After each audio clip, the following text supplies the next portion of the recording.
والصلاة والسلام على سید المرسلین اما بعد فاعوذ باللہ من الشیطان الرجیم بسم اللہ الرحمن الرحیم یا ایہا النبی انا ارسلناک شاہدا ومبشرا ونذیرا وداعیا الی اللہ بإذنہ وسراجا منیرا قال اللہ تبارک و تعالی عز وجل فی شان حبیبہ الکریم الامین ان اللہ وملائکتہ یصلون علی النبی یا ایہا الذین آمنوا صلوا علیہ وسلموا تسلیما اللہم صل علی سیدنا و مولانا محمد معدن الجود والکرم وآلہ وبارک وسلم صلاة و سلام علیکہ یا سیدی یا مکی یا مدنی یا عربی یا قرشی یا ہاشمی یا مطلبی یا طبیبی یا حبیبی یا آقائی یا مولائی یا ملجائی یا رسول اللہ صلی اللہ تعالی علیہ وآلہ وسلم۔ اللہ کریم کا کروڑ شکر ہے جس کی عطا اور توفیق سے آج ہم 17 ربیع الاول سنہ 1444 ہجری بمطابق 14 اکتوبر 2022 کا یہ جمعہ مرکزی جامع مسجد انواری ممتاز آباد ملتان میں اس کی برکتیں لوٹ رہے ہیں۔ اللہ کریم صحیح معنوں میں ہماری زبان پر کلمۃ الحق جاری فرمائے اور خطا سے ہمیں مالک محفوظ فرمائے۔ جو کلام مجید کے نورانی کلمات تلاوت کیے ہیں اللہ اس کی صحیح معنوں میں ترجمانی کرنے کی توفیق عطا فرمائے۔ پڑھی جانے والی صورت کی آیت مبارکہ کا تعلق سورہ احزاب کی آیت نمبر 45 سے ہے۔ اس میں مالک کائنات نے اپنے حبیب صلی اللہ علیہ وسلم کی شانوں کو بیان کیا ہے، اور شانوں کو بیان کرنے کا انداز بڑا خوبصورت ہے۔ فرمایا یا ایہا النبی انا ارسلناک شاہدا ومبشرا ونذیرا وداعیا الی اللہ بإذنہ وسراجا منیرا۔ ارشاد فرمایا اے غیب کی خبریں بتانے والے، اے غیب کی خبریں بتانے والے، بے شک ہم نے تم کو بھیجا حاضر و ناظر، خوشخبری دیتا، ڈر سناتا، اور اللہ کی طرف اس کے حکم سے بلانے والا اور چمکا دینے والا چراغ بنا کر بھیجا۔ 8 باتیں اس میں قابل غور ہیں۔ حرف ندا سے خطاب کیا، حرف ندا سے خطاب کیا، حرف ندا سے مالک نے خطاب کیا، حرف ندا سے یا کہہ کر خطاب کیا۔ اب اللہ کریم کی مبارک عادت ہے کہ وہ اپنے محبوب علیہ السلام کو حرف ندا سے بھی خطاب کرتا ہے۔ یا ایہا المزمل، یا ایہا المدثر، یا ایہا الرسول، یا ایہا النبی۔ تو مالک کائنات نے اپنے حبیب کو یہاں یا سے خطاب کیا، تو ہمارے قریب قبرستان ہے، یا نظر آتا ہے قبرستان ہماری کھڑکیوں سے، تو جو بندہ یہاں آتا ہے کہتا ہے السلام علیکہ یا اہل القبور، اے قبر والو تم پر سلام ہو۔ تو یا سے خطاب کرنا کوئی بری بات تو نہیں ہے۔ ہم یا رسول اللہ کہیں، یا حبیب اللہ کہیں، یا نبی اللہ کہیں، یا نور اللہ کہیں تو کیا قباحت ہے؟ یا علی کہنے میں کیا قباحت ہے؟ یا غوث کہنے میں کیا قباحت ہے؟ تو مالک نے اپنے حبیب کو یا سے خطاب کیا، فرمایا یا ایہا النبی، اب یا کا مطلب آپ نے سمجھ لیا۔ النبی، النبی کے دو مطلب ہوتے ہیں، ایک تو مطلب یہ ہے کہ غیب کی خبریں دینے والا، اور ایک مطلب ہے بڑے درجے والا۔ اب یہاں جو پہلا معنی ہے وہ زیادہ مناسب ہے، کیونکہ آگے ہے ارسلنا کا، ارسلنا رسالت سے ہے، فرمایا ہم نے آپ کو بھیجا ہے، نبی بنا کر بھیجا ہے، اے نبی شاہد بنا کر کے بھیجا ہے۔ اب یہاں نبی کے معنی ہو گئے دو، ایک تو ہو گیا غیب کی خبریں دینے والا، ٹھیک ہے، دوسرا ہو گیا بڑے درجے والا۔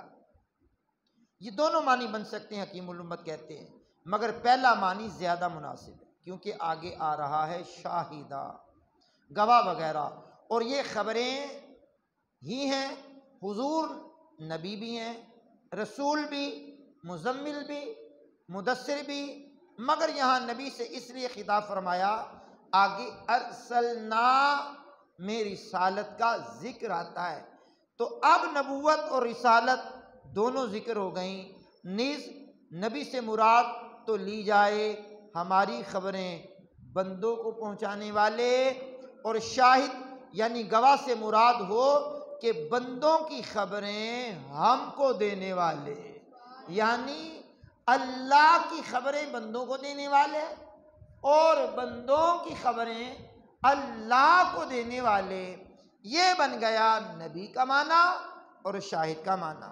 فرمایا یا ایھا النبی انا ارسلناک، اے نبی ہم نے آپ کو بھیجا۔ اب بھیجا وہ جاتا ہے جو پہلے کہیں ہو، پہلے کہیں ہو، بھیجا اس کو جاتا ہے پہلے کہیں ہو، تو پتہ چلا کہ حضور پہلے کہیں تھے، کہاں تھے؟ اللہ کے دربار میں تھے۔ کس عالم میں تھے؟ نور کی کیفیت میں تھے، حالت نور میں تھے۔ پھر مالک نے جب چاہا تو بشری لباس پہنا کر کے ان کو بھیج دیا۔ اب میں آپ کے پاس آیا، مطلب یہ تو نہیں ہے کہ میں آج ہی پیدا ہوا اور آ گیا۔ اگر میں آج ہی پیدا ہوا ہوتا تو آپ کے سامنے خطاب کیسے کرتا، آ کے کرسی پہ کیسے بیٹھتا، مائک کے سامنے بولتا کیسے؟ اگر آج ہی آیا ہوتا تو پتہ یہ چلا کہ پہلے میرا وجود تھا کہیں، میرا وجود تھا کہیں، میں وہاں سے چلا آپ کے پاس آ گیا۔ تو اب مطلب کیا ہے کہ میں آج ہی پیدا نہیں ہوا، پہلے میں تھا، اب آپ کے پاس آ گیا۔ اسی طرح مالک فرماتا ہے یا ایھا النبی انا ارسلناک، اے نبی ہم نے آپ کو بھیجا۔ کیا بات ہے، ہم نے آپ کو بھیجا، ہم نے آپ کو بھیجا۔ اب قرآن کی آیت سنیے، الم تر کیف فعل ربک باصحاب الفیل، کیا محبوب آپ نے نہ دیکھا آپ کے رب نے ہاتھی والوں کے ساتھ کیا سلوک کیا؟ اب ہاتھی والا واقعہ حضور نبی کریم کی ولادت سے پہلے، غالباً 55 دن پہلے کا واقعہ ہے، اور حضور ابھی دنیا میں آئے نہیں۔ مالک فرما رہا تم نے نہیں دیکھا؟ اب دیکھا تو ہے۔ الم تر کیف فعل ربک بعاد، اے حبیب آپ نے نہ دیکھا ہم نے قوم عاد کے ساتھ کیا سلوک کیا؟ قوم عاد سینکڑوں برس پہلے ہے اور حضور کی ولادت بعد میں ہوئی ہے، تو گویا اس وقت بھی آپ ملاحظہ فرما رہے تھے، آپ سارا ملاحظہ فرما رہے تھے۔ تو فرمایا محبوب ہم نے آپ کو بھیجا، سبحان اللہ سبحان اللہ۔ اب فرمایا یا ایھا النبی انا ارسلناک شاہدا، ہم نے آپ کو شاہد بنا کر بھیجا۔ شاہد جو ہوتا ہے اس کے 3 معنی بنتے ہیں، بلکہ 4 بھی بن جاتے ہیں۔ شاہد بمعنی گواہ، موجود ہونا، حاضر ہونا، محبوب ہونا۔ حقیقت میں جو گواہ ہوتا ہے اس کے اندر 4 صفات پائی جاتی ہیں، گواہ کے اندر 4 صفات کا پایا جانا ازحد ضروری ہوتا ہے۔ گواہ زندہ ہو، گواہ موجود ہو، گواہ دیکھ رہا ہو، گواہ سن رہا ہو تو پھر اس کی گواہی قابل قبول ہوتی ہے۔ کوئی کہے کہ جناب اس مقدمے کا گواہ فلاں تھا، کہاں تھا؟ کہاں؟ کہاں سنا ہے اس نے؟ کہاں؟ کہاں اس نے دیکھا؟ کہاں ہے؟ مر گیا ہے، قبر میں چلا گیا ہے، تو گورنمنٹ اس کی گواہی کو قبول نہیں کرے گی، کورٹ کچہری اس کی گواہی کو قبول نہیں کرے گا۔ جب وہ ہے ہی نہیں، تھا، ہے نہیں ہے، تھا اب نہیں ہے، دیکھتا تھا اب نہیں ہے، سنتا تھا اب نہیں ہے، وہاں تھا اب نہیں ہے، تو بھائی جو اب نہیں ہے تو اس کی گواہی قبول نہیں ہے۔ ایک تھا کہ وہ تھا وہاں، سنا ہے اس نے، دیکھا ہے اس نے، موجود ہے، مدعی کہے کہ یہ میرا گواہ ہے، یہ میرا گواہ ہے۔ سوال ہوگا یہ وہاں تھا؟ جی۔ اس نے دیکھا؟ جی۔ اس نے سنا؟ جی۔ اب یہ ہے۔ اب مدعا علیہ، مدعی نے جس پہ دعویٰ کیا ہے، مدعا علیہ وہ کوشش کرتا ہے کہ میں گواہوں کو نا مناسب ٹھہرا دوں، میں ان کے اندر نقص نکال دوں، گواہ میں یہ کمزوری ہے، وکیل کہتا ہے گواہ میں یہ کمزوری ہے، گواہ میں یہ کمزوری ہے۔ جب گواہ کمزور ہو جائے تو کیس کمزور ہو جاتا ہے، گواہ قوی ہو تو کیس قوی ہو جاتا ہے۔ اب مالک فرماتا ہے یا ایھا النبی انا ارسلناک شاہدا، محبوب ہم نے آپ کو گواہ بنا کے بھیجا ہے۔ سرکاری گواہ کی کتنی اہمیت ہوتی ہے، پرائیویٹ گواہ کی کتنی اہمیت ہوتی ہے۔ سرکاری گواہ کی اتھارٹی زیادہ ہوتی ہے کہ یہ سرکاری گواہ ہے۔ او بھائی، سرکاری گواہ کو ماننے والے، اللہ نے تو محبوب کو اپنا گواہ بنا کر بھیجا ہے، اللہ کے دربار سے گواہ بن کر کے آئے ہیں، اللہ کے ایک ہونے کی گواہی ہم کو دی ہے، اللہ کی جنت کی گواہی ہم کو دی ہے، اللہ کی جہنم کی گواہی ہم کو دی ہے، فرشتوں کی گواہی ہم کو دی ہے، اللہ کی جہنم کی گواہی ہم کو دی ہے، حوروں کی گواہی ہم کو دی ہے، فرشتوں کی گواہی ہم کو دی ہے۔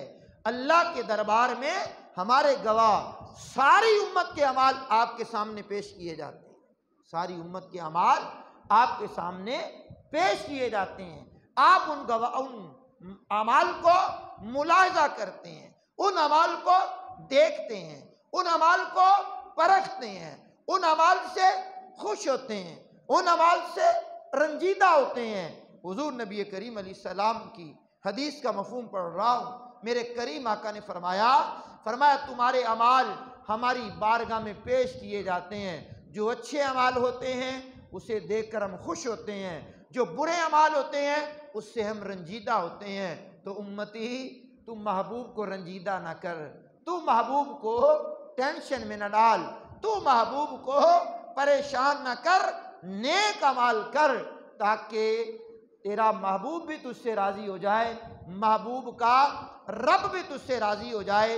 تو محبوب سے راضی تو ہے، محبوب بھی تجھ سے راضی ہو جائیں۔ تو بہرحال گواہ جو ہوتا ہے، شاہد جو ہوتا ہے، اس میں یہ چار باتیں پائی جانا ضروری ہوتی ہیں۔ قرآن کریم کا قرآن کریم کی سورہ بقرہ پڑھیں گے آپ، وَيَكُونَ الرَّسُولُ عَلَيْكُمْ شَهِيدًا، اے رسول ہم نے آپ کو شہید بنا کر کے بھیجا ہے۔ شہید کا معنی بھی گواہ ہوتا ہے۔ تو آپ امت کے اعمال دیکھ رہے ہیں، امت کے اعمال ملاحظہ فرما رہے ہیں، تمام تر اعمال ہمارے حضور کی بارگاہ میں ہیں، تو حضور ان کو مشاہدہ کریں گے، ان کو دیکھیں گے تو قیامت کے دن ہماری گواہی دیں گے۔ حضور نبی کریم علیہ السلام اللہ کی طرف سے گواہ ہیں، حضور نے گواہی دی میرا ابو بکر جنتی ہے، میرا عمر جنتی ہے، میرا عثمان جنتی ہے، میرا علی جنتی ہے، طلحہ جنتی ہے، زبیر جنتی ہے، عبد الرحمن بن عوف جنتی ہے، سعد بن وقاص جنتی ہے، حضرت سعید جنتی ہے، حضرت زبیر جنتی ہے، اور تمام عشرہ مبشرہ کو حضور نے جنت کی بشارت دی۔ اب گواہ کہہ رہا ہے یہ جنتی ہیں، اللہ کے گواہ کہہ رہے ہیں، اور گواہ پر اعتراض کون کرتا ہے؟ جو منکر ہوتا ہے، جو گواہ میں نقص نکالتا ہے، گواہ میں یہ عیب ہے، گواہ میں یہ عیب ہے، او میرے بھائی نہ بھیجنے والے میں عیب ہے نہ گواہ بننے والے میں عیب ہے۔ اعتراض کرنے والے تیری نظروں میں عیب ہے، اعتراض کرنے والے تیری آنکھ میں تنکا ہے، اور اعتراض کرنے والے تو اپنی آنکھ کا علاج کروا، ان کے گواہ ہونے میں کوئی شک نہیں ہے اور ان کی خبر میں بھی کوئی شک نہیں ہے۔ سبحان اللہ۔ تو مالک کائنات نے فرمایا ان یا ایھا النبی انا رسلناک شاہدا و مبشرا، آپ شاہد ہیں پوری قوم کا، پوری دنیا کا آپ مشاہدہ فرماتے ہیں، ساری امتوں کی گواہی قیامت کے دن حضور دیں گے، سارے انبیاء کی گواہی قیامت کے دن حضور دیں گے، اپنے ہر امتی کی گواہی حضور دیں گے۔ تو حضور ساری امت کے لیے گواہ بن کر کے، شاہد بن کر کے تشریف لائے ہیں۔ اب قرآن کریم نے جو اعلان کیا وہ سماعت کر لیجئے گا۔ یا ایھا النبی انا ارسلناک شاہدا کے بعد ہے ومبشرا ونذیرا، فرمایا حبیب ہم نے آپ کو خوشخبری سنانے والا بھی بنا کر کے بھیجا ہے، ڈر سنانے والا بھی بنا کر کے بھیجا ہے۔ ہم نے خالی آپ کو ڈرانے والا ہی نہیں بنا کر کے بھیجا، خالی آپ کو خوشخبری سنانے والا ہی نہیں بنا کر کے بھیجا، ہم نے آپ کو دونوں شانیں دے کر کے بھیجا ہے۔ آپ صلی اللہ تعالیٰ علیہ وآلہ وسلم پیدا ہوئے، دنیا میں آئے، عالم ارواح میں رہے، پھر دنیا میں آئے، تو آپ نے پیدا ہونے سے پہلے رب کی وحدانیت کی، رب کی ربوبیت کی، اس کو مشاہدہ کیا، اور تمام ارواح کا، تمام نفوس کا، اجسام کا، حیوانات کا، نباتات کا، جمادات کا، جن، شیاطین، فرشتے، انسان پیدا کیے گئے، ان کے پیدا ہونے کو بھی میرے آپ کے میلاد والے آقا ملاحظہ فرما رہے تھے۔ اونچی آواز آئے ذرا، کیا بات ہے۔ اسی طرح تمام مخلوق کے ہر کام، ہر سزا، جزا، شیطان کا اول عابد ہونا، بعد میں گمراہ ہونا، حضرت آدم علیہ السلام کا شجر ممنوعہ کے قریب جانا، پھر بعد میں توبہ کرنا، جنت میں رہنا، بعد میں زمین پر آنا، انبیاء کا دنیا میں آنا، ان کا تبلیغ کرنا، قوموں کو تبلیغ فرمانا، ان کا ساتھ اچھا یا برا سلوک ان کے ساتھ کیا جانا، زمین پر انبیاء کی تذلیل کیا جانا یا ان کی تائید کیا جانا، غرض ہر ایک واقعے کو حضور کے پیش نظر رکھا گیا تھا۔ عالم ما کانا وما یکون، جو ہو چکا، جو ہونے والا تھا، حضور اس کو ملاحظہ فرما رہے تھے۔ یا ایھا النبی انا ارسلناک شاہدا ومبشرا ونذیرا، کیا بات ہے۔ ہر نبی کے علوم اللہ نے ان کو عطا کیے۔ حضرت آدم علیہ السلام کے صحیفے میں ان کے علوم، حضرت موسیٰ کی کتاب میں تمام ان کے علوم، ہر پیغمبر کے علوم ان کی کتابوں میں، تمام پیغمبروں کے علوم حضور کو اللہ نے عطا فرمائے ہیں، کیونکہ آپ نے ان کی گواہی دینی ہے، اس لیے سارے علوم آپ کو عطا کیے۔ امام شرف الدین بصیری کہتے ہیں فَإِنَّ مِن جُودِكَ الدُّنْيَا وَضَرَّتَهَا وَمِنْ عُلُومِكَ عِلْمَ اللَّوْحِ وَالْقَلَمِ، کا دنیا و آخرت کی سخاوت آپ کی سخاوت کا ادنا حصہ ہے، لوح و قلم کے علوم آپ کے علوم مبارکہ کا ایک ادنا سا حصہ ہے، لوح قلم کے علوم بھی آپ کے علوم مبارکہ کا ادنا سا حصہ ہے۔ آپ تمام عالم کو ملاحظہ فرما رہے تھے۔ پھر بزرگوں نے یہ قول بھی لکھا ہے کہ دنیا میں ہر نیک بخت پر کرم مصطفیٰ رہتا ہے، حضور کی نگاہ رہتی ہے، اور حضور رقیق اور عبید جب کبھی حضور صلی اللہ تعالی علیہ وسلم کسی سے بے توجہی فرما لیتے ہیں تو وہ بدبخت بنتا ہے اور گناہ کرتا ہے۔ اللہ اکبر۔ حضرت آدم علیہ السلام کا دانا کھانا اس سبب سے تھا کہ توجہ محبوب علیہ السلام کچھ ہٹ سی گئی تھی۔ حکیم الامت نے یہ لکھا ہے۔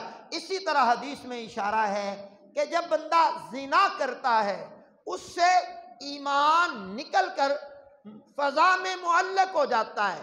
ادھر بندہ زنا کر رہا ہوتا ہے، بدکاری کر رہا ہوتا ہے، اس وقت وہ حالت ایمان میں نہیں ہوتا، ایمان اس سے جدا ہو جاتا ہے۔ حکیم الامت نے لکھا اس وقت حضور کی توجہ اس سے ہٹ جاتی ہے۔ جب توجہ ہٹی تو ایمان ہٹ گیا، وہ گناہ سے باز آیا، پلٹ آیا، ایمان پلٹا، حضور کی توجہ پلٹی۔ گویا بندہ گناہ اس وقت کرتا ہے جب حضور کی توجہ ہٹ جاتی ہے۔ خدا را حضور کی توجہ کبھی نہ ہٹنے دیں، حضور کی نگاہ سے اوجھل کبھی نہ ہو۔ ایسے کام نہ کریں جو حضور ہم سے نگاہیں پھیر لیں، ایسے اعمال نہ کریں جس سے حضور ہم سے ناراض ہو جائیں، ایسے کاموں کی طرف نہ بڑھیں جس سے حضور ہم سے ناراض ہو جائیں۔ وہ کام چاہے زنا کی صورت میں ہو، وہ کام چاہے امرت پسندی کی صورت میں ہو، وہ گناہ چاہے شراب کی صورت میں ہو، وہ گناہ چاہے سود کی صورت میں ہو، وہ گناہ چاہے جوئے کی صورت میں ہو، وہ گناہ چاہے بیہودہ فلمیں ڈرامے دیکھنے کی صورت میں ہو، وہ گناہ چاہے رزق حرام کمانے کی صورت میں ہو، وہ گناہ چاہے ڈنڈی مارنے کی صورت میں ہو، وہ گناہ چاہے بھائیوں کا مال ہڑپ کرنے کی صورت میں ہو، وہ گناہ چاہے بہنوں کا مال کھانے کی صورت میں ہو، وہ گناہ چاہے یتیموں کا مال کھانے کی صورت میں ہو، وہ گناہ چاہے بیواؤں کا مال کھانے کی صورت میں ہو، کسی بھی صورت میں ہوگا گناہ ہے۔ جب گناہ کی طرف بڑھیں گے حضور کی توجہ ہٹ جائے گی، حضور کی توجہ ہٹے گی تو خطا کریں گے۔ تو حضور کی توجہ کے طالب رہیے، ان سے التجا کرتے رہیے۔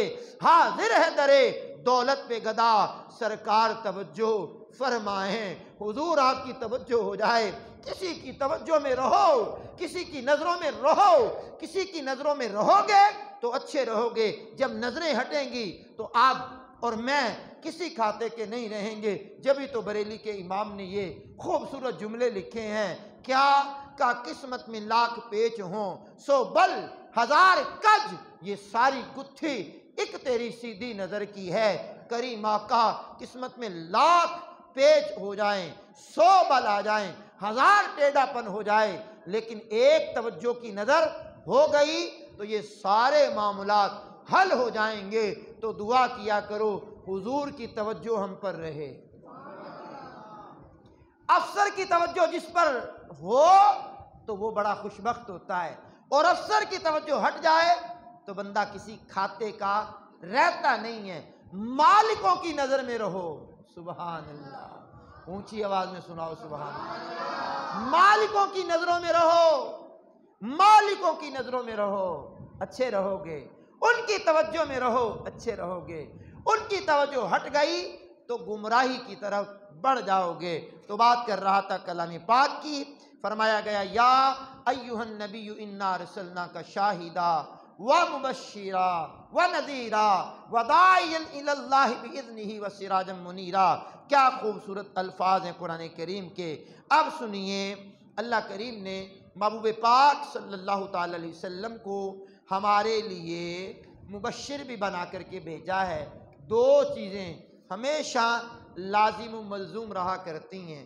آپ نے کسی چیز کی خوشخبری سنانی ہے تو کسی چیز سے ڈرانا بھی ہے۔ ڈرانا ہے ٹائم ضائع نہ کرو، وقت ضائع نہ کرو، وقت کو فضول کاموں میں نہ گزارو، یہ ڈرایا جاتا ہے۔ نہیں تو فیل ہو جاؤ گے، ڈرایا جاتا ہے۔ اب خوشخبری پانی ہے، حضور نے ڈرایا بھی، خوشخبری بھی سنائی۔ او لوگو، گناہ کرو گے عذاب یہ، جو اپنی آنکھوں کو حرام سے پر کرے گا قیامت کے دن پگھلا ہوا سیسا اس کی آنکھوں میں انڈیل دیا جائے گا۔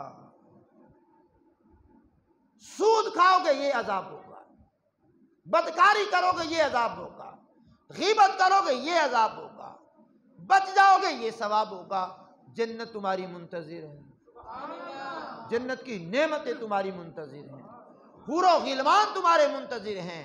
تو ہم بعض مرتبہ جب سمجھانے لگتے ہیں تو ڈراتے رہتے ہیں، ڈرانا بھی ہے، خوشخبری بھی دینی ہے۔ اسی طرح اولاد کی تربیت کی بات آتی ہے تو خالی اولاد کو دھمکاتے رہنا، خالی اولاد کو پریشرائز کرتے رہنا، خالی اولاد پر ہیوی رہنا اولاد کو بدظن کر دیتا ہے، خالی مزدوروں پر روب جھاڑتے رہنا ان کو بدظن کر دیتا ہے، خالی ان پر ہر وقت ڈانٹ ڈپٹ کرتے رہنا ان کو بدظن کر جاتا ہے۔ اپنے ماتحت جو ہوں، اپنے زیر سایہ جو لوگ ہوں، کبھی ان کو خوشخبری سناؤ، کبھی ان کو ڈراؤ، کبھی ان کو دھمکا بھی دو، کبھی شفقت کا ہاتھ بھی رکھ دو۔ تو حضور نے یہ دونوں کام کیے، دونوں ہی مالک نے انعام دیے۔ فرمایا حبیب آپ نذیر بھی ہیں، آپ مبشر بھی ہیں، سبحان اللہ۔ آپ نے خوشخبریاں سنائی ہیں، لوگ قریب آ گئے، آپ نے ڈرایا ہے، لوگ اللہ کے عذاب سے بچنے والے کام کرنے لگ گئے۔ اب قرآن کریم نے یہ بیان کر لینے کے بعد اب آگے بیان کیا، کیا بیان کیا؟ سبحان اللہ، سنیے۔ فرمایا وَمُبَشِّرًا وَنَذِيرًا وَدَاعِيًا إِلَى اللَّهِ بِإِذْنِهِ وَسِرَاجًا مُنِيرًا۔ کیا خوبصورت بات ہے۔ فرمایا آپ خوشخبری بھی سناتے ہیں، ڈر بھی سناتے ہیں، اللہ کی طرف بھی بلاتے ہیں۔ آگے قرآن کریم کے جو لفظ ہیں کمال کے لفظ ہیں، فرمایا سراجا منیرا، آپ چمکا دینے والے آفتاب بھی ہیں، آپ رات کے چراغ بھی ہیں۔ آفتاب سے مثال دیتے ہوئے ایک مقام پہ کہا سراجا وقمرا منیرا، اللہ اکبر۔ اگر مراد سورج ہے تو آپ آسمان ہدایت کے سورج ہیں، سورج سے سب روشن ہوتے ہیں، سورج سے سب روشن ہوتے ہیں۔ سورج چمک رہا ہے، راستے واضح ہیں، راستوں کی طرف بڑھ رہے ہیں، سورج آب و تاب کے ساتھ چمک رہا ہے، راہگیر مسافر راستے کا تعین کرتے ہیں۔ آفتاب نبوت چمکا، حق واضح ہو گیا، باطل رہ گیا۔ آپ کا وہ آفتاب چمکا جس سے نور پا کر کے، ضلالت سے نکل کر کے اور روشنیوں میں لوگ آئے، جہنمی ہونے کے ساتھ ساتھ جہنمی سے بچ کر، جہنمیوں والے اعمال سے بچ کر جنتی ہونے والے اعمال کیے۔ تو آفتاب کے نور سے دنیا روشن ہے، نبوت کے آفتاب سے پورا عالم روشن ہے، سبحان اللہ۔ اب جس کی آنکھیں ہی نہیں ہیں وہ کیا جانے سورج کتنی آب و تاب کے ساتھ چمک رہا ہے، اس نے تو کہنا ہے کہ اندھیرا ہی اندھیرا ہے، اس کی آنکھوں کا قصور ہے، آفتاب کا قصور نہیں ہے۔ آفتاب روشنی دیتا ہے، میرے حضور نے لوگوں کو روشنی فراہم کی ہے، لوگ ضلالت سے نکل کر، اندھیرے سے نکل کر روشنیوں میں آئے ہیں، کریم آقا نے ان کو نوازا ہے، یہ نبوت کا آفتاب چمکا ہے۔ پھر آقا رات کے چراغ ہیں، چراغ ایک چراغ سے 1,00,000 چراغ روشن کر لو، پہلے چراغ کی روشنی میں کمی نہیں آئے گی۔ 2,00,000 چراغ روشن کر لو، وہ پہلے چراغ کی روشنی میں کمی نہیں آئے گی۔ لیکن نبوت کا چراغ وہ ہے کہ جو چراغ کا مطلب ہے اوپر کی طرف اس کی روشنی اٹھتی ہے۔ اور حکیم الامت نے یہ جملہ لکھا، یہاں کمال کا جملہ لکھا، فرمایا یہ چراغ اس لیے فرمایا ہے کہ معراج کی رات حضور اوپر کی طرف گئے ہیں، سبحان اللہ، اوپر کی طرف اٹھے ہیں، تو ان کی روشنی اوپر بھی ہے، ان کی روشنی نیچے بھی ہے۔